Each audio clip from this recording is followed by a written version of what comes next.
Sean bienvenidos a nuestro webinar Empiece a usar Machine Learning con Wolfram Language. Me presento, mi nombre es Juan Manuel Camacho, ingeniero de soporte de las tecnologías Wolfram en Multion Consulting. Al finalizar nuestro webinar, usted deberá conocer, usar las funciones integradas de Machine Learning en Wolfram Language, usar las funciones de clasificación y de predicción, clasificar un texto según su temática, entrenar una función para clasificar imágenes, entrenar una función para predecir datos y utilizar las diferentes funciones de agrupamiento, en inglés clustering, para números, puntos en dos dimensiones, imágenes y también para segmentar en colores una imagen. Sean bienvenidos. Empecemos con las funciones integradas de Machine Learning. Vamos a empezar a trabajar con los clasificadores integrados. Estas son funciones que ya están previamente entrenadas y que podemos usar de forma inmediata. Estas están contenidas en la función classify. Aquí, por ejemplo, vamos a poner el tipo de clasificación, que en este caso es en lenguaje, como primer argumento, y como segundo argumento vamos a poner la frase de la cual vamos a identificar el lenguaje. Y en este caso detecta que es inglés. Este segundo caso es francés. También la misma función classify nos permite configurarla como una función. En este caso pues es una función clasificadora. Y va a clasificar el tópico de Facebook o el tema de Facebook. Aquí vamos a declarar la función. Ya esta es la función como tal. Aquí vemos que hay 25 clases de temas de Facebook. Y ya como una función ya puedo trabajarlo tal cual como una función, donde voy a poner el argumento entre corchetes. Y en este caso el texto es lo que va a evaluar la función clasificadora. Y en este caso se refiere a deportes. Esta misma función la puedo incluir dentro de otro código y es realmente muy sencillo incluirlo. Aquí vamos a construir una función que tiene la variable x. Esta variable x la vamos a desplegar en una columna donde la primera va a ser el campo de entrada. Luego vamos a poner el campo de entrada es de tipo cadena. Y en la columna vamos a poner los tópicos de Facebook que tienen las probabilidades más altas. Vamos a presionar Shift Enter para ejecutar este código. Y aquí, por ejemplo, voy a escribir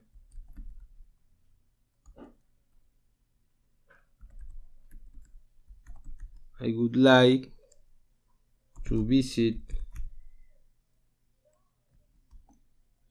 Mexico City.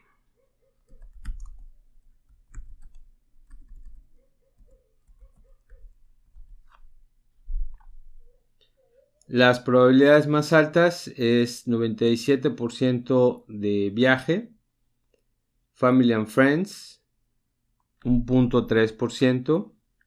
Y ocio también 1.3%. Otra función ya entrenada es la función ImageContents, que básicamente nos va a reconocer los objetos principales en la imagen. Nos va a generar una tabla.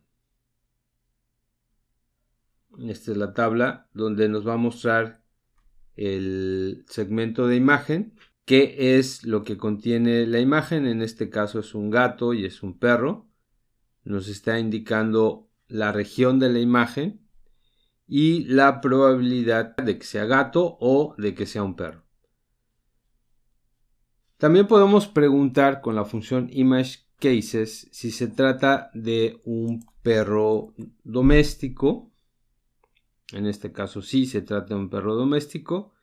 Y usando las funciones de las entidades computacionales podemos obtener del perro el nombre científico y la temperatura corporal. En este caso el porcentaje se refiere al último resultado. Este es el nombre científico y la temperatura corporal. También podemos usar estas funciones para construir otras aplicaciones más complejas. Por ejemplo, en este caso vamos a identificar con la función ImageCases los objetos que hay dentro de la imagen con un umbral de aceptación por arriba del 50%. Y bueno, en el caso de que no se detecten imágenes, nos va a mandar el mensaje de que la imagen no tiene objetos identificables. Y en el caso de que sí tenga objetos, nos va a lanzar el enunciado de que se trata es una imagen con los diferentes tipos de objetos que además vamos a poder pluralizar en el caso de que sean diferentes objetos. Vamos a correr la función. Ya en este momento declaramos la función y ahora vamos a hacer la prueba con esta imagen. Se trata de una imagen con un comedor, 3 platos, una taza y una cuchara. Otra función que vamos a tener ya lista para trabajar es la función Audio Identify, que identifica los principales sonidos de una grabación de audio. Aquí tengo una grabación de audio, vamos a escucharla.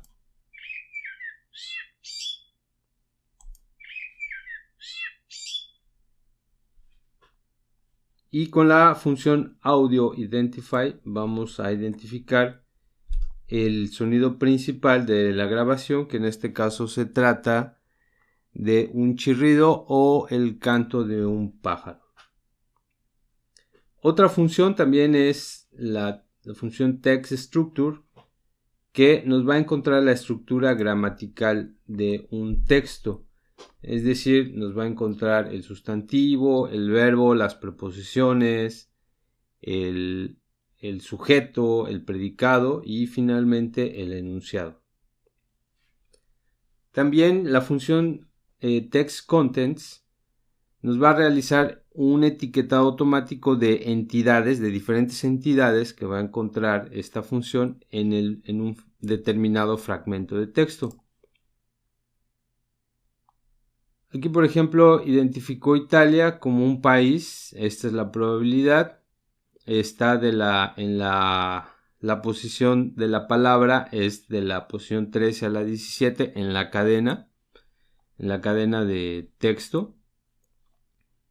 Aquí identificó el color, fecha, año, división administrativa, ciudad, tiempo, cantidades, unidades. También podemos usar la función TextCases para extraer información semántica de datos textuales. Por ejemplo, aquí vamos a extraer el contenido de la palabra planets en Wikipedia. Vamos a tomar los 10,000 primeros caracteres con string take y vamos a extraer todas las palabras que estén relacionadas con un planeta. Posteriormente, con la función tally vamos a agruparlas y vamos a hacer el conteo.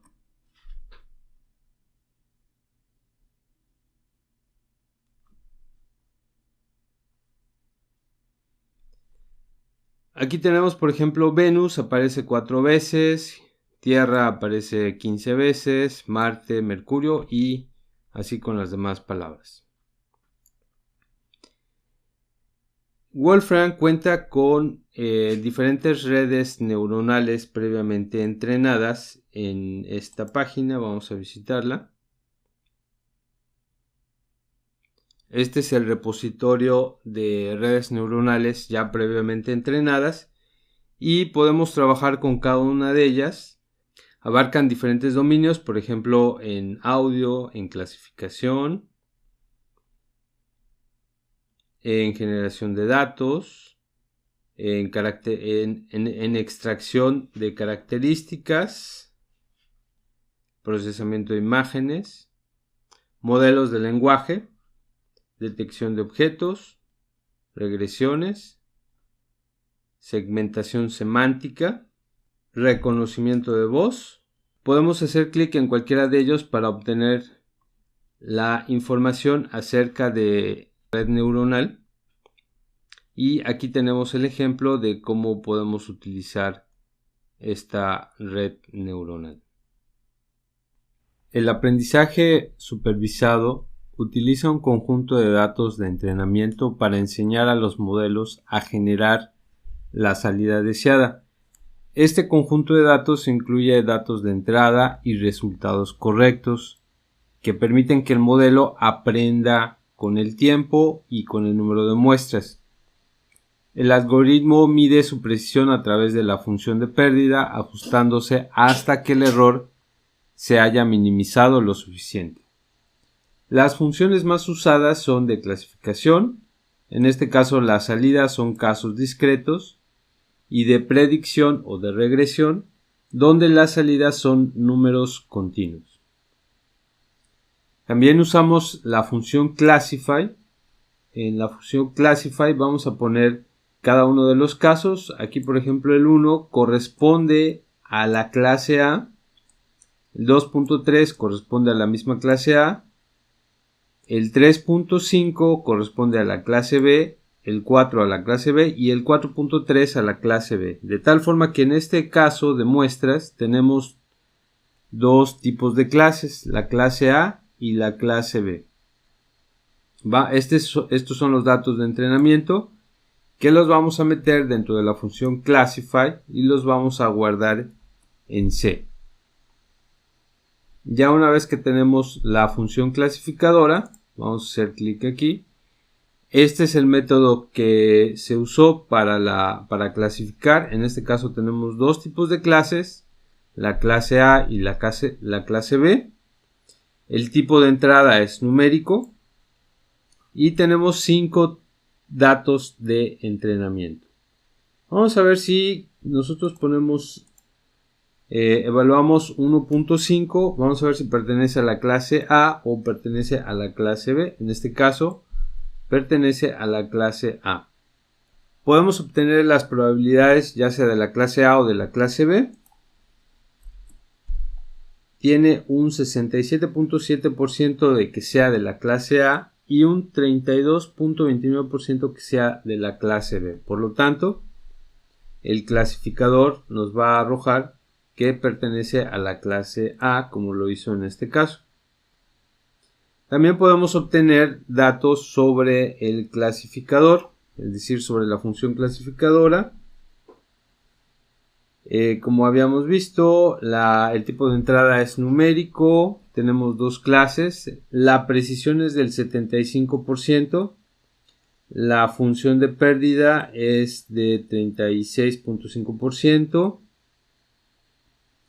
Y bueno, el tiempo de entrenamiento es 2.35 segundos.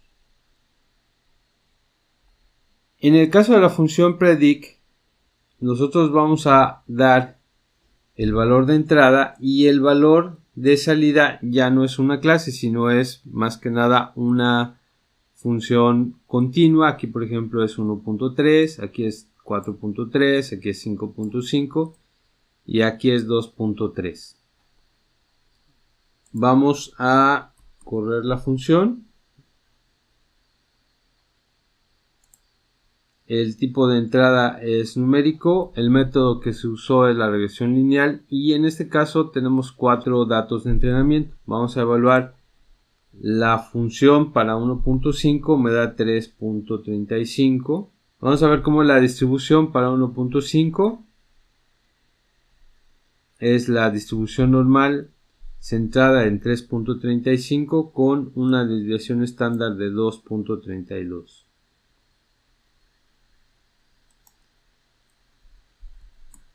Vamos a graficar para los diferentes valores de 0 a 10. Nos queda esta recta. Y bueno, también lo podemos hacer para usarla con características no numéricas. Esto quiere decir que podemos evaluar no solamente con números, sino por ejemplo con gráficos. Aquí tenemos una gráfica o una imagen. Aquí tenemos otra imagen. Esta imagen nos da 40.2, esta nos da 8.9, esta nos da 11, esta nos da 4.9 y podemos observar claramente que el área es precisamente el valor que nos está dando aquí. Por ejemplo, esta que tiene un área pequeña nos da 4, esta que tiene todavía un área más pequeña nos da 3.3. Y vamos a utilizar estos datos que se trata de esta imagen como dato de entrada, y como dato de salida esperamos obtener el área. Y estos van a ser nuestros datos de entrada para la función predict, que voy a almacenar en P.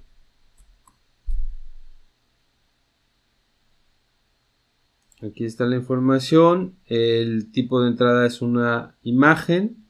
El método son los vecinos cercanos y tenemos 15 muestras de entrenamiento. Ahora vamos a evaluar la función P para 3 imágenes. Vamos a ver cuál es el área de estas imágenes.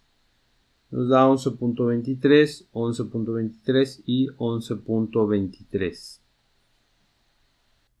Vamos a usar la función classify para clasificar texto. En este caso vamos a usar las páginas de Wikipedia para entrenar a un clasificador de temas. Estos son los temas: física, biología y matemáticas. Lo que vamos a hacer es que vamos a extraer el contenido de cada una de las páginas de Wikipedia de física, biología y matemáticas y lo vamos a almacenar en textos. Vamos primero a declarar los temas, luego vamos a declarar el texto y ahora vamos a realizar la visualización de, por ejemplo, el primer elemento. Vamos a sacar los primeros 200 caracteres. Y bueno, este es el texto extraído de la página de Wikipedia relacionado a física. Vamos a ver para biología y para matemáticas. Solamente estamos extrayendo los 200 primeros caracteres. Ya una vez que tenemos los textos de los temas de física, biología y matemáticas, ahora con la función classify vamos a decirle que cada uno de estos textos, en este caso son 3 elementos, el de física, biología y de matemáticas, va a estar relacionado con los temas de física, biología y matemáticas. Es decir, cada uno de estos textos que vimos va a estar relacionado a cada una de estas etiquetas. El resultado lo vamos a almacenar en esta función. Aquí tenemos la función clasificadora. El tipo de entrada es texto. Estas son las 3 clases. Y tenemos 3 datos de entrenamiento únicamente. Vamos a trabajar una función muy similar a la que ya habíamos trabajado, donde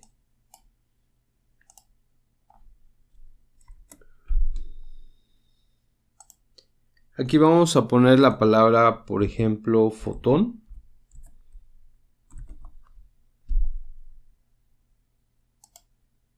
Tenemos la probabilidad de que sea de física, un tema de física 40%, biología 31% y matemáticas 28%.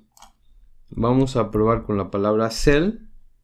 La palabra cell está relacionado con un 99.6% a biología, un 0.18% a física y un 0.12% a matemáticas. Vamos a poner la palabra integrate.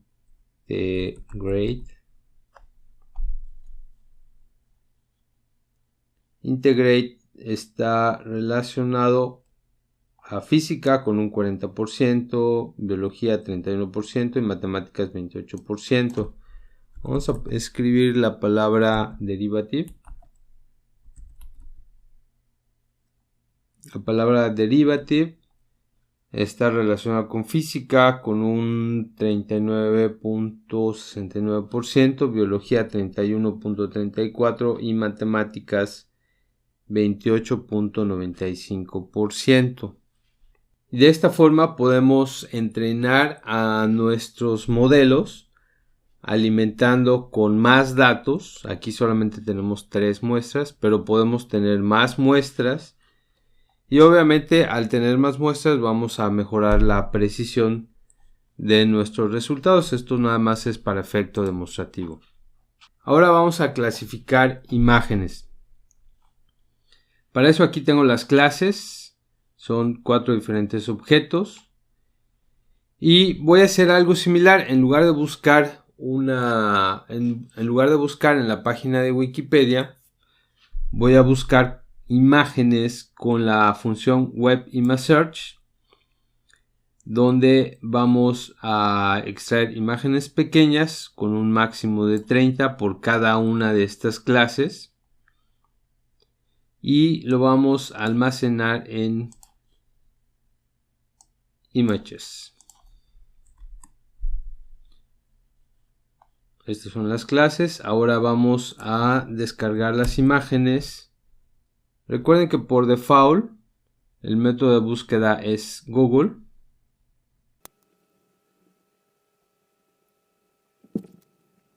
Listo.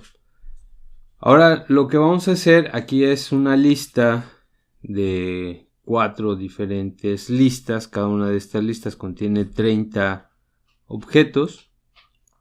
Con la función flatten voy a desanidar esa lista de listas y la voy a volver una sola lista.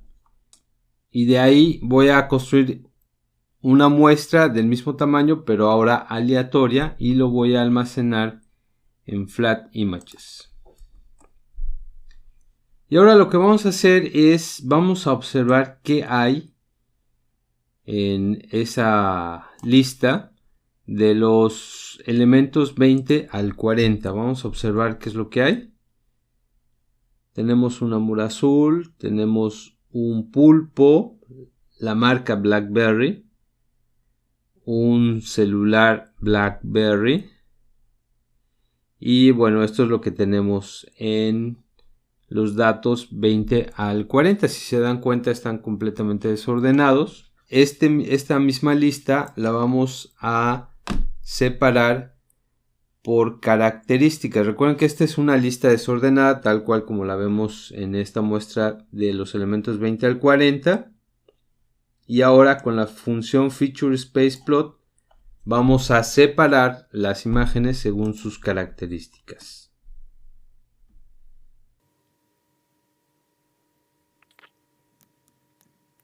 Por aquí tenemos estas imágenes. Por aquí tenemos las imágenes de las medusas. Por aquí tenemos las de los pulpos. Y de este lado tenemos los teléfonos. Si se dan cuenta, están separados en clusters según las características de la imagen. Y como observamos, podemos ver 4 grandes grupos. Bien, ahora lo que vamos a hacer es entrenar a nuestro modelo, pero antes vamos a ordenarlos de tal forma que tengamos la imagen y su clase. Para ello tengo esta función que me va a ayudar a relacionar cada una de las imágenes con su clase correspondiente y el resultado lo voy a poner en dataset. De esta lista voy a observar qué es lo que pasa con el primer elemento. El primer elemento, aquí está. El segundo elemento, como vemos, cada una de los teléfonos tiene su etiqueta. En el caso del elemento 3 son los pulpos y en el caso del elemento 4 son los blueberries. Bien, entonces ya relacionamos la imagen con su clase. Vamos primero a desanidar esa lista de listas. Vamos a tomar una muestra aleatoria. Vamos a desordenarlos. Y luego vamos a tomar los 80 primeros elementos. Los vamos a almacenar en training set. Y el resto de los elementos los vamos a almacenar en test set. Listo. Entonces nuestros datos de entrenamiento, que son 80. Porque aquí seleccionamos 80 y el resto se van a los elementos para las pruebas, nos van a servir entrenar la función clasificadora y la vamos a almacenar en C.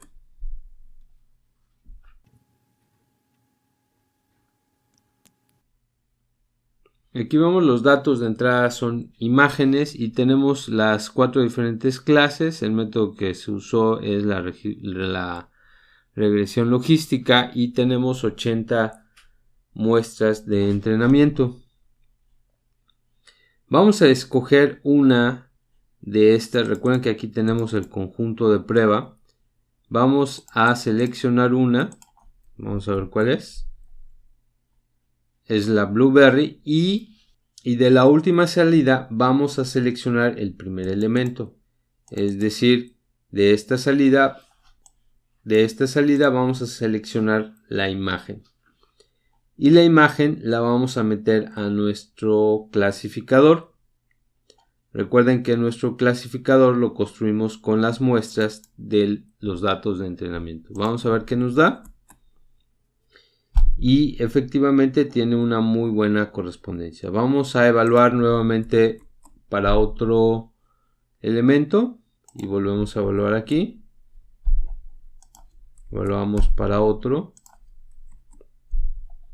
y aquí ya no tiene correspondencia con lo que nosotros esperamos obtener. Vamos a volver a evaluar. Aquí sí tiene correspondencia. Y bueno, si queremos mejorar la precisión de nuestro modelo, obviamente tenemos que alimentar con mejores imágenes, más clasificadas. Aquí no hemos clasificado las imágenes. Estos son solamente resultados demostrativos. Pero podemos mejorar nuestro modelo aumentando el tamaño de las... pero podemos mejorar nuestro modelo aumentando el número de muestras de entrenamiento y además filtrando las imágenes que no tengan relación con lo que nosotros queremos. Bien, vamos a calcular las características del clasificador y esto lo vamos a construir precisamente usando los datos de prueba. Estos datos de prueba ya tienen las etiquetas correctas y nos van a servir para medir la precisión. Estas son las diferentes propiedades y aquí tenemos el reporte. Aquí tenemos 40 muestras de prueba, que son las que seleccionamos aquí arriba. Estas tienen una precisión del 85%. Aquí en la matriz de confusión hay 3 muestras que no pertenecen a esta clasificación. También aquí tenemos dentro de los pulpos tenemos 3 muestras que no están bien clasificadas. Precisamente por eso tenemos una precisión de un 85%. Y bueno, y aquí podemos inspeccionar los ejemplos que no fueron bien clasificados. Así que vamos a observar. Este, por ejemplo, no fue bien clasificado, tampoco este.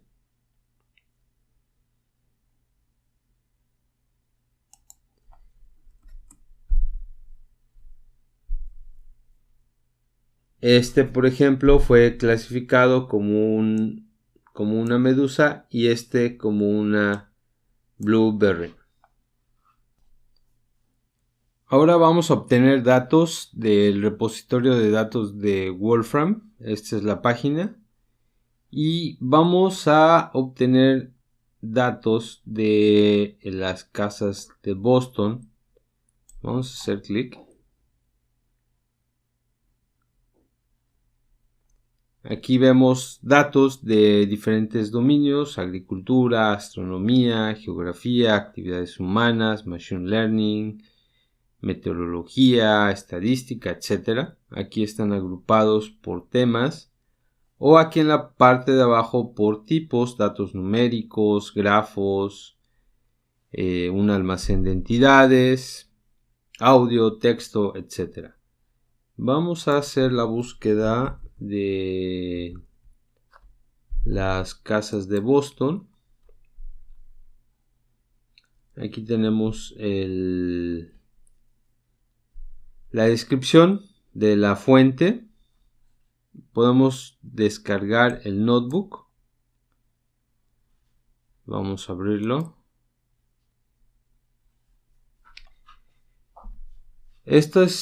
Este archivo nos va a mostrar los valores de las casas en los suburbios de Boston para 506 casas. Y bueno, aquí se evalúan diferentes factores como la tasa de criminalidad, el número de cuartos, distancia a los centros de empleo. Y por aquí abajo tenemos la descripción de cada una de las columnas.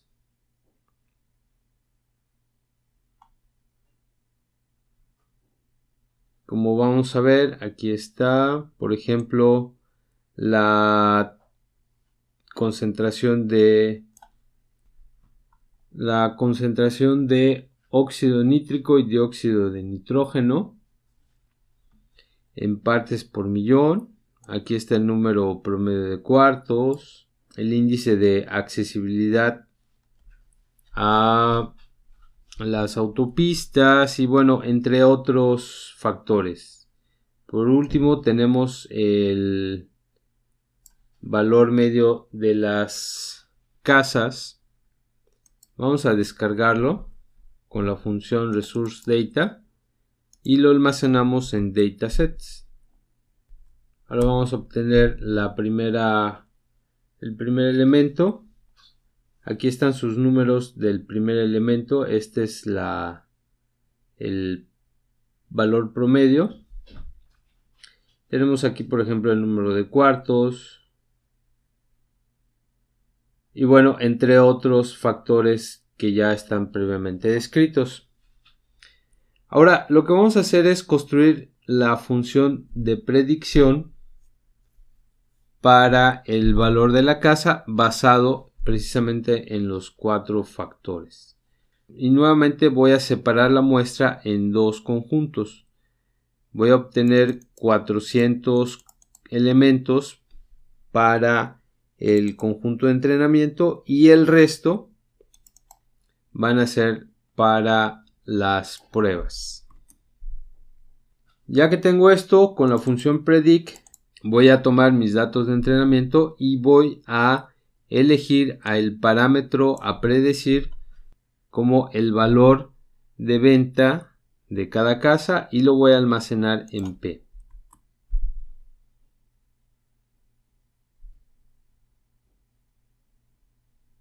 Ahora voy a comparar las predicciones con los valores de las muestras de prueba. usando precisamente el mismo parámetro y lo voy a almacenar en PM. Ahora voy a hacer la tabla de comparación, la función de predicción. Como observamos, el valor predecido es muy similar al valor actual, al valor real. Y bueno, también podemos estimar el impacto de cada una de las características sobre el valor predicho para una muestra específica. Por ejemplo, aquí tenemos para el elemento número 20. De esta forma influyen cada uno de los factores. Y ahora voy a hacer una gráfica de cómo influye. Y bueno, esta es la forma en cómo influye cada uno de los factores al precio de venta de esta muestra. Vamos a cambiar, por ejemplo, al dato número 10. Y obviamente los datos van a variar un poco. Sin embargo, son muy similares. Vamos a trabajar con las herramientas de agrupamiento de Machine Learning de Wolfram Language. Y estas funciones utilizan la palabra clusters. Vamos a empezar por un agrupamiento básico usando la función findCluster. Vamos a poner esta lista donde, como observamos, hay números positivos y hay números negativos. La función findCluster va a tratar de agrupar según las características de las diferentes expresiones, no solamente números, como vamos a ver. Son diferentes tipos de expresiones. Va a tratar de clasificarlo en determinados grupos. En este caso, como no estamos especificando cuántos grupos, va a tratar de buscar automáticamente cuántos grupos se van a armar. Y en este caso nos clasificó estos datos en dos grupos, los números positivos y los números negativos. Y como se dan cuenta, nos devuelve dos listas, uno con los números positivos y otro con los números negativos. La función Clustering Components nos va a decir cuál es el número de grupo para cada uno de los elementos. Por ejemplo, ya vimos que para esta lista se van a formar dos grupos, el grupo de los números positivos, que es el grupo 1, y el grupo de los números negativos, que es el grupo 2. Entonces, como resultado, me va a generar una lista que me va a decir el 10, el menos 10, a qué grupo pertenece, el menos 9, a qué grupo pertenece, y así para todos los demás. Entonces, este es el resultado. Los 4 primeros pertenecen al grupo 2, como lo vemos aquí, y los siguientes pertenecen al grupo 1. Esta misma función nos puede servir para encontrar los componentes de diferentes tipos de imágenes. En este caso, estamos forzando a la función Clustering Components a que trate de buscar 5 diferentes grupos. Como vemos, aquí cada uno de los píxeles va a tener un número del grupo al cual pertenece, y al final esa lista de listas, que es una matriz, la va a colorizar. Vamos a ver cuál es el resultado. Aquí tengo los diferentes clusters o grupos que se han formado de elementos. Cada uno de estos elementos es un grupo. Cada uno de estos colores pertenece a un grupo. Y este es el resultado de la función Clustering Components aplicado a una imagen. También podemos usar funciones de predicción. Para ello vamos a usar la función Cluster y la función Classify. Esta función Cluster Classify va a darnos una función clasificadora que después podemos evaluar para un componente o para varios componentes y luego saber a qué grupo va a pertenecer. Vamos a generar la función clasificadora que la va a almacenar en C. Aquí vemos el resultado del modelo. Son tipos La entrada es tipo numérico y tenemos dos clases, los positivos y los negativos. Y ahora vamos a evaluar la función clasificadora para cada uno de estos valores. Como recordamos, los valores negativos forman el grupo 2 y los positivos el grupo 1. Ahora vamos a ver cómo trabaja la función FindClusters con puntos en dos dimensiones. Vamos a hacer un pequeño análisis de lo que hace la función randomReal. En este caso me va a generar valores entre -1 y 1. Va a generar listas de 2 elementos cada una y me va a generar 3 listas. Vamos a ver. Esta primera lista contiene 2 valores aleatorios entre -1 y 1 y tenemos 3 listas.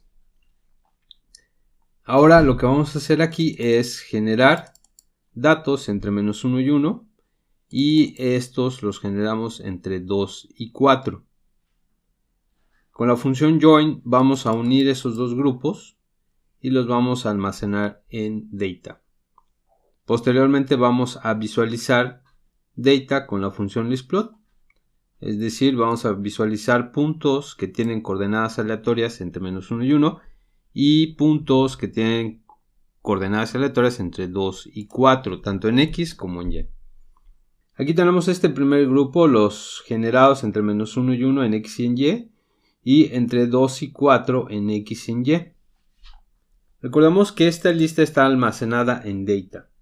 Así que lo que vamos a hacer es utilizar la función FindClusters para que busque los diferentes grupos de datos que se pueden hacer con data y al final los va a separar en grupos.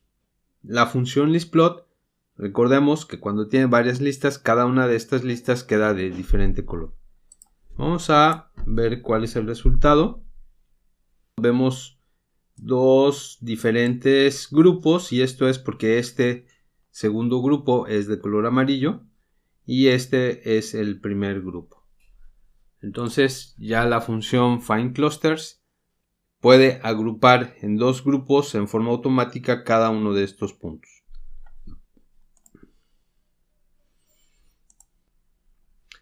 Ahora vamos a trabajar el color.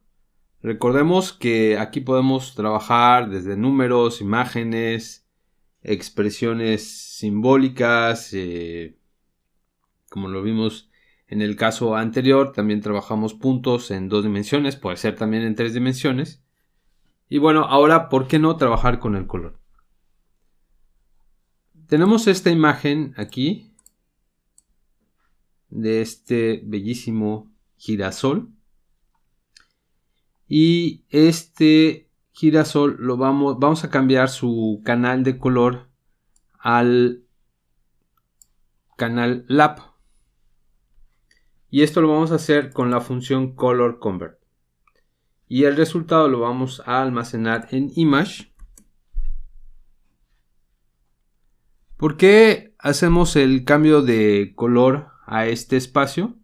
Esto es porque en este espacio se pueden obtener distancias más precisas, una descripción más precisa de cada uno de los colores y por lo tanto podemos generar distancias entre los colores más precisas. Ahora lo que vamos a hacer, vamos a agrupar estos datos de la imagen en el arreglo de los valores de cada uno de los píxeles. Y esto lo vamos a obtener gracias a la función ImageData, que se encarga de extraer los índices lap de cada uno de los píxeles y nos los va a mostrar en una matriz. Después, posteriormente, lo que vamos a hacer es desanidar esa lista de listas y solamente nos va a dejar una lista que vamos a almacenar en ImageData. Ahora vamos a observar el primer elemento. Aquí está esta lista. El primer elemento va a corresponder a este color, que es un color azul. Aquí vemos los 3 índices. El espacio de color lap tiene tres índices. El primero es la luminosidad, en este caso es de 0.27. El segundo número corresponde al canal A, que va del rojo al verde. Si es positivo, es rojo. Si es verde, es negativo. En este caso es aproximadamente 0.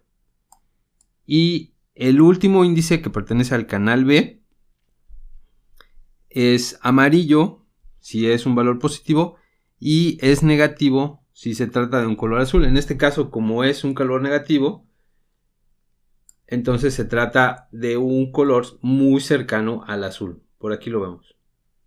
Ahora bien, vamos a ver el último píxel. Entonces aquí voy a poner -1. Este canal es la luminosidad. Para el canal A, si se trata de un número negativo, estamos muy cerca del verde, el cual este valor está muy cercano al verde. Y finalmente el último valor, si es positivo, se acerca al amarillo. Bien, entonces estos son los tres índices de cada uno de los píxeles y los vamos a clasificar. Aquí está la función clasificadora, cluster classify. Los vamos a agrupar en 5 grupos. Este va a ser el método de clasificación y la función clasificadora la vamos a almacenar en C.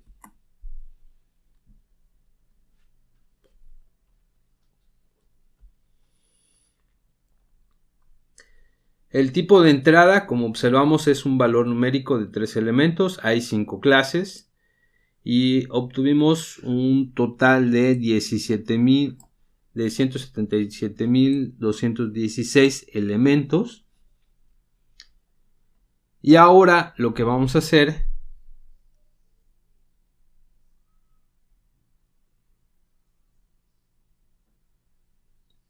vamos a usar el clasificador para asignar el grupo a cada píxel y lo vamos a almacenar en la variable decisions. Aquí está. Ahora vamos a usar la función clasificadora C para encontrar los 5 colores dominantes. Aquí tenemos una función pura. Aquí esta es la entrada, esta función va a tomar el valor de cada uno de los datos dependiendo si pertenece al grupo 1. Luego lo vamos a hacer con el grupo 2, con el grupo 3 y con el grupo 4. Ya que tengamos toda esta lista, le vamos a obtener su media y al final vamos a aplicar la función que nos va a convertir este índice en el color y lo vamos a almacenar en colors. Estos son los 5 colores dominantes. Ya cada uno de estos píxeles fue asignado con un grupo. Se extrajo los valores de ese grupo, se obtuvo el promedio y de ese promedio obtenemos cada uno de los colores. Estos son los 5 colores dominantes.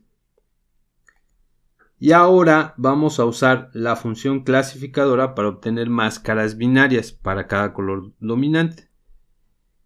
Y esto lo vamos a hacer con la función component measurements, usando la imagen. Vamos a particionarla según cada uno de los elementos de la variable decisions y vamos a crear una máscara binaria.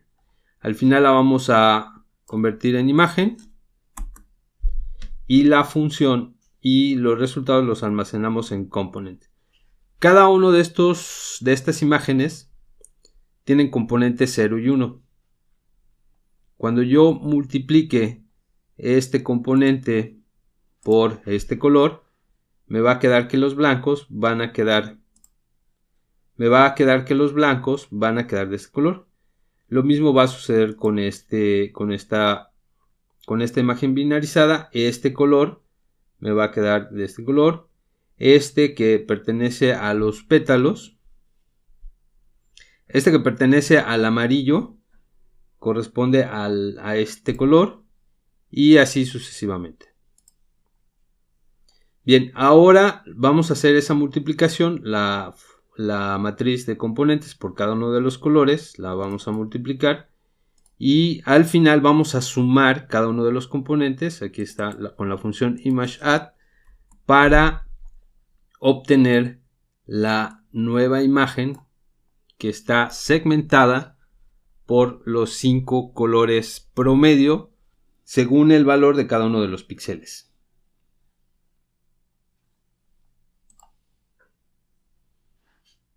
En resumen, exploramos las funciones integradas de Machine Learning contenidas en Wolfram Language.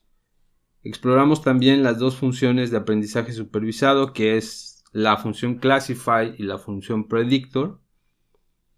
También exploramos la clasificación del tema usando datos de entrenamiento que provienen de textos de Wikipedia. También hicimos la clasificación de imágenes. Realizamos la predicción de datos usando el ejemplo del valor de las casas.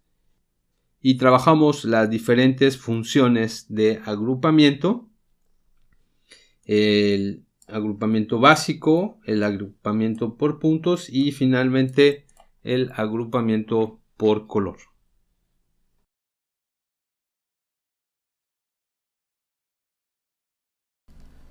Les recordamos que Multion Consulting es el distribuidor exclusivo de los productos Wolfram en México.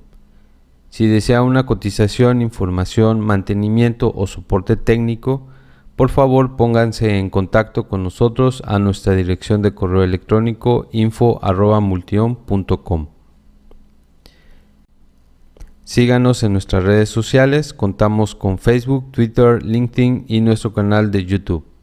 Nos encuentran como Multion Consulting. En ellas contamos con información acerca de nuestros próximos eventos, promociones, así como nuestra lista de productos. También les invitamos a visitar nuestra página multion.com y ahí podrán obtener información acerca de nuestros próximos webinars. Si ustedes desean conocer a fondo cómo usar matemática, nosotros ofrecemos capacitaciones 100% prácticas en donde interactuarán con el software en todo momento. Además de matemática, ofrecemos capacitaciones en otras herramientas de software. Si desean más información acerca de nuestros cursos, pueden enviarnos un correo a cursos@multion.com y con gusto les atenderemos. Les agradecemos su atención a este webinar y abrimos un espacio para preguntas o comentarios que deseen hacer.